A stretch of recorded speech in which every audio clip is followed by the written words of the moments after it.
சங்கரன்கோவில் அருகே சேர்ந்த மரத்தில் மூதாட்டியை வெட்டி கொன்று 5 சவரன் தங்க நகை பறித்துச் சென்ற குற்றவாளியை போலீசார் தீவிரமாக தேடி வருகின்றனர். இது பற்றிய கூடுதல் விவரங்களை நமது செய்தியாளர் மணிகண்டனிடம் கேட்கலாம். மணிகண்டன், போலீசாரின் விசாரணை குறித்து முழு விவரங்களை நீங்க சொல்லலாம்.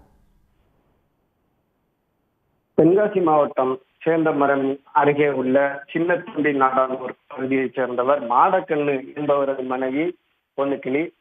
இவர் 60 வயதான இவர் கடந்த 1ஆம் தேதி மாடு மேய்ப்பதற்காக வழக்கம் போல ஊருக்கு அருகே சென்று மாடு மேய்த்து கொண்டிருந்தார்.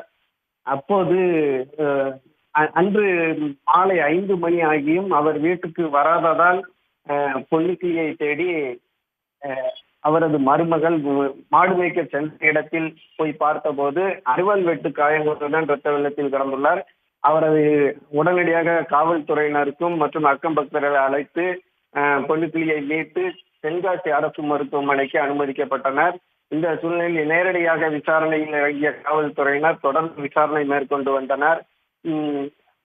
தென்காசி அரசு மருத்துவமனையில் அனுமதிக்கப்பட்டு வந்த பொன்னுக்கிளி மேல் சிகிச்சைக்காக நெல்லை பாளையங்கோட்டை அரசு மருத்துவமனையில் அனுமதிக்கப்பட்டு சிகிச்சை பெற்று வந்தார்.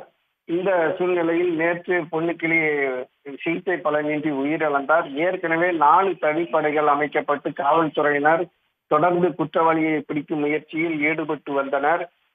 தற்போது மாவட்ட எஸ்பி சீனிவாசன் தலைமையில் சேந்தமரம் காவல் நிலையத்தில் முகாமிட்டு குற்றவாளிகளை பிடிக்கும் முயற்சியில் காவல்துறையினர் ஈடுபட்டு வருகின்றனர். ஏற்கனவே கடந்த வாரங்களில் ஹெல்மெட் அணிந்த மர்ம நபர்கள் இருசக்கர வாகனங்களில் சென்று நடந்து சென்ற பெண்களிடம் தங்க நகையை பறிக்கும் முயற்சியில் ஈடுபட்ட சம்பவங்களும் தகவல்களும் காவல் நிலையத்தில் புகார் தொடர்ந்து வந்து கொண்டே இருந்தது.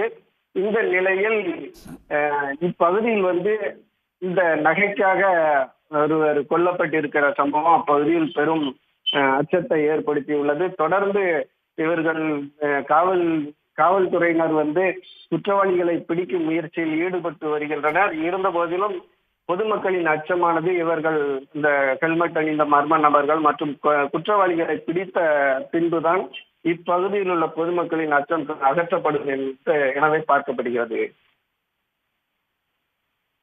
தகவலுக்கு நன்றி மணிகண்டன். உடனுக்குடன் செய்திகளை தெரிந்து கொள்ள சன் நியூஸ் பெல் ஐகானை கிளிக் பண்ணுங்க.